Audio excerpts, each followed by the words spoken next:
A este hombre solo le preocupaba generar dinero, aprovechándose de la situación de miseria de muchas personas. Pero tendría un cambio de corazón que lo llevaría a ser uno de los actos de bondad más impresionantes de la historia, salvando a miles de almas de un destino cruel, pero con un costo personal muy alto. Septiembre de 1939. Alemania ha invadido Polonia y las autoridades nazis ordenan el registro y la reubicación masiva de la población judía hacia grandes ciudades. Pronto, oleadas de judíos polacos inundan la capital, donde son meticulosamente registrados en listas. Una noche, Oskar Schindler, un empresario checo afiliado al partido nazi, entra en un club de oficiales alemanes. Observa un par de altos mandos militares y les invita unas bebidas, logrando que se unan a su mesa. Repite el gesto con otros y al final de la velada tiene su mesa llena de soldados alemanes bebiendo como si no hubiera mañana. Un día Schindler se dirige al Judenrat, el consejo judío encargado de implementar las órdenes nazis en Cracovia. El lugar está inundado de quejas de judíos desposeídos, aunque el consejo es prácticamente impotente para ayudarlos. Schindler solicita una reunión con Itzhak Stern, contador de una fábrica de utensilios que alguna vez fue próspera. En privado, Oskar desvela su plan para comprar la fábrica, pero necesita su ayuda para reunir inversores judíos. Él tiene las conexiones para conseguir contratos militares que harían prosperar el negocio, pero no tiene los fondos para comprar la empresa. Stern, perplejo, le recuerda que la ley prohíbe a los judíos poseer negocios, pero el astuto Schindler aclara que la fábrica no sería técnicamente de ellos. En lugar de dinero, los compensaría con productos esenciales para su subsistencia. Oskar entiende que al no tener que pagarle a los inversionistas con dinero, maximizará sus ganancias. Para sellar el trato, Schindler ofrece a Stern la dirección de la fábrica, pero el contador se muestra escéptico. El obstinado Oskar procede a ir a una iglesia cristiana donde judíos contrabandistas se congregan en secreto. Al irrumpir en la conversación, la mayoría huye asustados, excepto Poldek,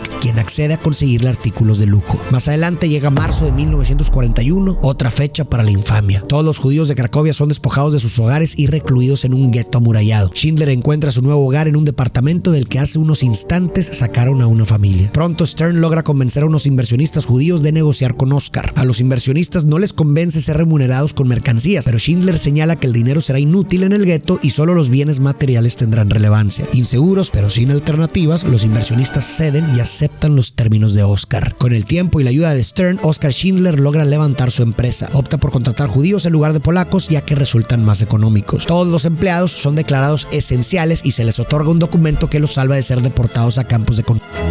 Al darse cuenta de esto, Stern frecuenta las estaciones de deportación empleando a tantos judíos como pueda para salvarlos de los campos. En una ocasión, un profesor de historia y literatura es declarado no esencial y está a punto de ser deportado, pero rápidamente Stern falsifica un documento que lo avala como un pulidor de metales indispensable y logra rescatarlo. Así, Stern falsifica tantos documentos como puede, permitiendo que un número creciente de judíos encuentre empleo y refugio en la fábrica de Schindler. En poco tiempo, Deutsche Emailfabrik, dedicada a producir utensilios esmaltados de alta calidad para uso militar, se erige como una empresa importante y Schindler se hace millonario. Algo esperable utilizando dinero de inversionistas prácticamente regalado y con empleados trabajando prácticamente gratis. Un día, Emily, esposa de Oskar, viaja desde Checoslovaquia para visitar a su distante esposo. Mientras cenan, él le comparte su triunfo empresarial y la plantilla de 350 trabajadores que tiene a su cargo con un solo propósito: hacer dinero para él. Declara que su nombre será recordado por siempre por haber transformado una empresa al borde de la quiebra en un pilar industrial y haberse amasado una fortuna. Pero esto no será por lo que realmente será recordado. Luego reflexiona sobre sus fracasos empresariales anteriores, concluyendo que lo único que faltaba para alcanzar el éxito era la guerra. Sin embargo, incapaz de comprometerse con una sola mujer, Oskar ve a Emily partir de regreso a Checoslovaquia. Mientras Oskar ve su fábrica como un pozo de riqueza personal, para Stern es un refugio para salvar vidas. Schindler es ajeno al hecho de que Stern ha estado usando su posición para rescatar a quien pueda. Una tarde, Stern introduce a Oskar a un hombre mayor manco que quiere agradecerle por hacerlo sentir valioso. Sin embargo, Oskar minimiza el gesto y le pide a Stern que no se vuelva a repetir. Al día siguiente, un grupo de judíos, incluido Stern y el hombre manco, son detenidos para remover nieve. Un soldado alemán aparta al hombre manco, despreciándolo como inútil, a pesar de asegurar que trabaja para Schindler. Los soldados se mofan y acaban con él. Irritado, Oskar confronta a los oficiales superiores. Uno cuestiona la utilidad del hombre manco y otro le advierte que podría ser considerado traidor por querer integrar a los judíos en la economía nazi. Poco después, Oskar descubre que Stern está a punto de ser deportado por olvidar sus documentos. El empresario corre hacia la estación y, usando su influencia, amenaza a un oficial para que lo asista. Logra encontrar a Stern justo a tiempo y lo saca del tren en movimiento. Los judíos, sin saber que el viaje en tren que están a punto de tomar no tiene retorno, confían en que sus maletas los acompañarán. Sin embargo, estas son desviadas a un almacén donde son apiladas y posteriormente saqueadas. El almacén es un depósito macabro repleto de pertenencias robadas: zapatos, joyas, ropa, fotografías e incluso dientes de oro. Pero estas pilas no son simplemente montones de objetos, son manifestaciones tangibles de las vidas que se han perdido. Cada objeto trasciende la mera materialidad para convertirse en testimonios silenciosos de vidas despojadas de su esencia, de incontables historias truncadas y de existencias aniquiladas. Avanza el calendario hasta 1940. 1942. El campo de concentración Plaszow está en construcción. Amon Goeth, un alemán sádico, es designado para dirigir el campo. Durante una visita, una ingeniera judía le advierte que los cimientos son inestables y deben ser reconstruidos, y Goeth la ejecuta sin pestañear, solo para después ordenar a sus subordinados hacer exactamente lo que ella sugería. Con el tiempo, el campo de Plaszow se completa y el 13 de marzo de 1943 comienza la liquidación del gueto de Cracovia. Tropas alemanas invaden el área realizando violentas redadas y asesinatos de judíos en masa. Familias son arrancadas y divididas entre hombres y mujeres. Desde lejos, Schindler y su amante observan la desoladora escena. Una niña vistiendo un abrigo rojo, el único punto de color en este mundo gris, captura la atención de Oscar. La niña se refugia debajo de una cama en un edificio cercano y el color de su abrigo se desvanece a la par que pierde su inocencia por el horror que la rodea. Visiblemente sacudido por lo que ha presenciado, Oscar escucha a su amante, que llora, pedirle que regresen a casa. Al final te comentaré lo que el director buscó simbolizar con la escena de la niña vestida de rojo, pero por lo pronto te cuento que esta impactante escena está inspirada en las memorias reales de Selig Burkhut, un sobreviviente del campo de trabajo de Plaszow y otros campos. Antes de filmar la película, el director Steven Spielberg entrevistó a Burkhut, quien le relató la devastadora historia de una niña de no más de 4 años vestida con un abrigo rosa que fue desvanecida ante sus ojos por un oficial alemán. En una entrevista, Burkhut compartió que es una experiencia que se queda contigo para siempre. La liquidación del gueto continúa incluso después del anochecer y los pocos que lograron esconderse durante el día son descubiertos y eliminados. Todos los judíos sobrevivientes son entonces trasladados a Plaszow. Ahí son alineados en un campo abierto para ser contados, mientras el comandante Amon Goeth observa desde su balcón. Cuando las filas se dispersan, el despiadado Amon toma un rifle de francotirador y comienza a disparar a los judíos por deporte. Sin judíos que trabajen para Schindler, la operación de la fábrica se ve afectada, por lo que el empresario decide abordar el asunto con Amon, quien a pesar de su tiranía muestra respeto por Oscar. Amon informa a Schindler que sus empleados han sido trasladados a Plaszow y podrían seguir trabajando para él desde el campo. Frustrado, Oscar le recuerda a Amon que cada día de inactividad y cada obrero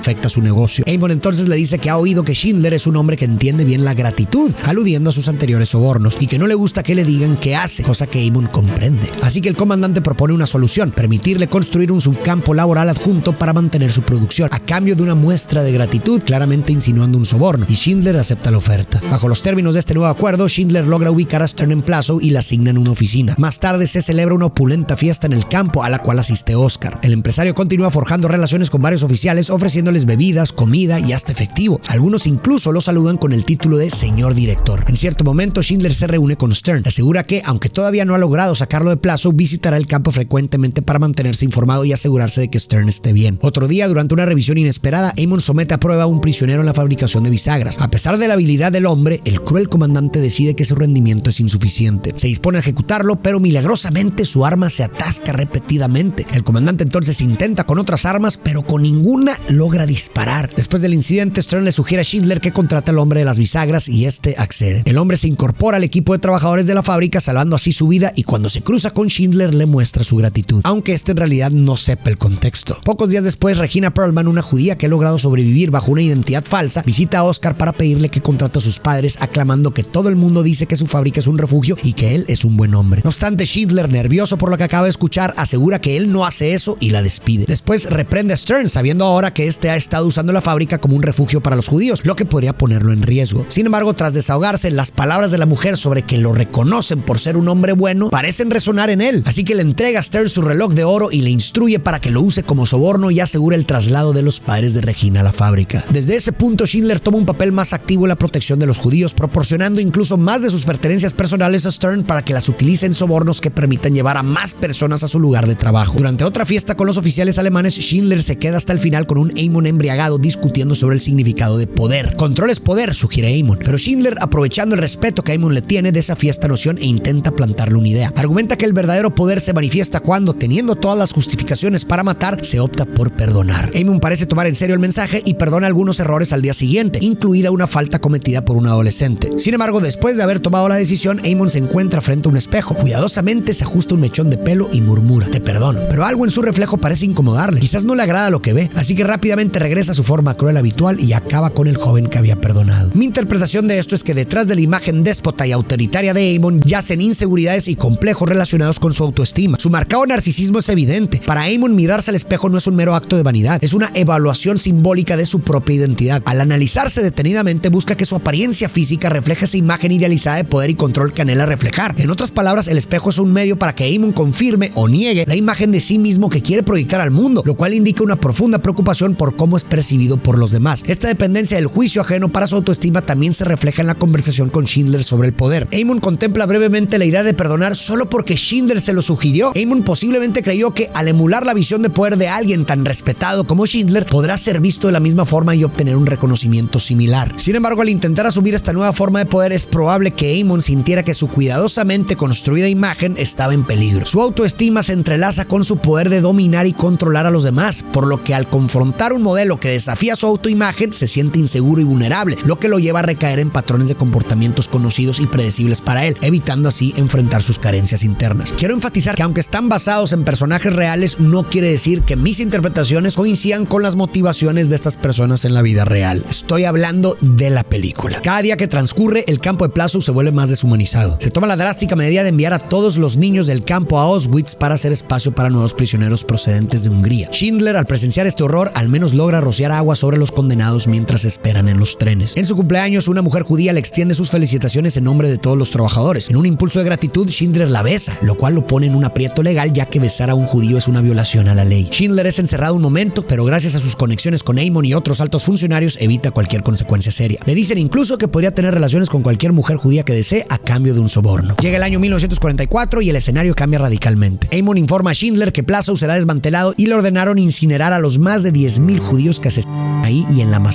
del gueto de Cracovia y enviar a los prisioneros a Auschwitz en los próximos 40 días. Mientras observa la incineración masiva de los cuerpos, Schindler no se conmueve tanto sino hasta cuando logra ver el cadáver de la niña del abrigo rojo. Ahí siente una profunda desolación. Al parecer, la conciencia que se despertó en él al verla caminar durante la liquidación del gueto alcanza un punto crítico en este instante. La expresión en su rostro es inconfundible. Se da cuenta de su implicación indirecta en estos actos atroces por no haber intervenido antes. Esta sensación de culpa posiblemente sea uno de los detonantes que lo impulsará a hacer uno de los actos de bondad más impresionantes de la historia. Pero antes, mi interpretación de la niña del abrigo rojo. La primera vez que apareció nos tomó completamente por sorpresa, capturando nuestra atención y permitiéndonos conectar con ella de manera personal. Si la niña hubiera permanecido en blanco y negro, es probable que su tragedia se hubiera perdido entre la magnitud de las muertes retratadas. Es común que las estadísticas y grandes números deshumanicen el sufrimiento, reduciendo vidas enteras a simples cifras. La mente humana tiende a ver las tragedias masivas como menos impactantes que los relatos individuales. Por ejemplo, cuando escuchamos sobre miles de muertes, el impacto emocional tiende a diluirse, pero cuando se nos presenta la historia íntima de una sola víctima, nuestra capacidad de empatía se intensifica debido a la conexión personal que establecemos. Probablemente te sentiste conmovido al ver la exhumación de numerosos cadáveres, pero es posible que esa conmoción se agudizara al reconocer el cuerpo de la niña en el abrigo rojo, así como Schindler. En ese momento, la abstracción de la tragedia masiva se hace concreta, individual. Así comprendemos que la niña del abrigo rojo es un poderoso recordatorio de no olvidar que, más allá de cada número y cuerpo, había una persona única e inocente con su propia capa de color, su propia historia y sueños que fueron apagados. Schindler se encuentra con Stern, a quien le encargaron organizar los traslados de los prisioneros y deberá embarcarse en el último tren a Auschwitz. Oscar le asegura que velará por su bienestar y que recibirá un trato especial en el campo. Stern le pregunta al empresario si seguirá con la fábrica, a lo que Schindler responde que prefiere volver a Checoslovaquia. Considera que ya logró su meta, ha ganado más dinero del que podría gastar en toda su vida. Pero Schindler tiene un cambio de corazón, se da cuenta de que no podría vivir consigo mismo si abandonara a sus empleados a tal suerte. Así que decide llenar maletines con dinero y se dirige a Eamon para proponerle un trato. Quiere comprar la libertad de sus empleados para llevarlos a una nueva fábrica que planea establecer en Brunlitz, Checoslovaquia. Schindler presenta un argumento tripartito en el que todos salen ganando. Él se beneficiaría porque ya conoce a los trabajadores y no necesita capacitarlos. Eamon se beneficiaría porque recibiría una compensación financiera. Y el ejército alemán se beneficiaría porque la nueva fábrica produciría munición y proyectiles para tanques. Y Eamon se convence. Aunque a primera vista parecieran ser personajes opuestos, Eamon y Schindler comparten sorprendentes similitudes. Ambos parecen estar impulsados por un profundo anhelo de poder y reconocimiento, aunque sus estrategias para lograr estos fines son distintas. Schindler busca el reconocimiento inicialmente a través del éxito empresarial. Sueña con amasar una fortuna y convertirse en una figura inolvidable, como revela en su conversación con su esposa. Al inicio solo piensa en sí mismo y en la búsqueda de alcanzar sus metas ve la oportunidad de explotar la mano de obra judía. Por otro lado, Eamon también anhela poder, reconocimiento y respeto, y abusa de los judíos para afirmar su autoridad y ejercer un control autoritario. Ambos personajes, en diferentes grados y con distintos métodos, son cómplices de la opresión y la explotación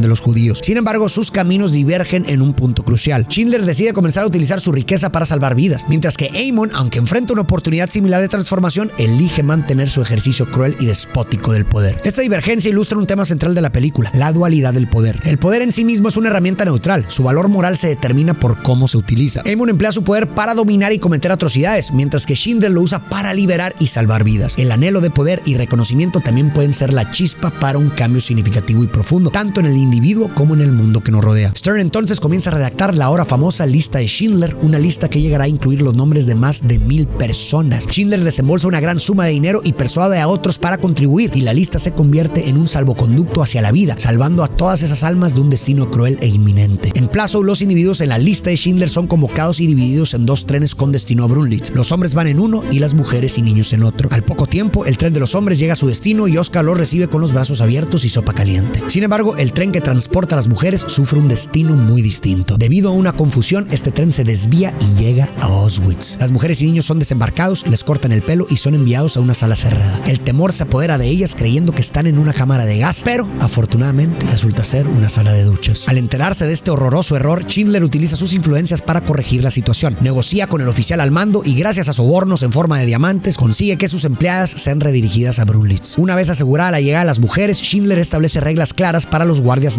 que vigilan su fábrica. Nadie de los guardias puede entrar sin su permiso y está prohibido ejecutar a cualquiera de los trabajadores. Además, concede a sus empleados tener su día de Shabbat, que dentro de la tradición judía es un día de abstención de cualquier tipo de trabajo y de consagración a Dios. No obstante, los problemas persisten. Stern informa a Schindler que sus proyectiles han fallado los controles de calidad, despertando quejas del ejército alemán y poniendo en peligro la existencia de la fábrica y por lo tanto la vida de miles de judíos. Schindler, sin embargo, se muestra indiferente. Le confiesa a Stern que piensa comprar casquillos de bala de otras fábricas y hacerlos pasar como si fueran de la suya. Stern está desconcertado, dado que esto implicaría pérdidas económicas para Schindler, pero Oscar es claro, no quiere que ningún proyectil funcional salga de su fábrica. Durante los siguientes 7 meses la fábrica en Brunlitz se mantiene operando siendo completamente improductiva, mientras que Schindler agota toda su fortuna para mantener a sus empleados y sobornar a oficiales alemanes. La verdad es que él mismo estaba saboteando su producción, completamente consciente de que Alemania está perdiendo la guerra y que la rendición es inminente. Finalmente, el ansiado día llega, se anuncia la rendición de Alemania y Schindler reúne a sus trabajadores para compartir la noticia. Han sobrevivido y aunque le atribuyen a él su salvación, insiste en que deben agradecerse a sí mismos,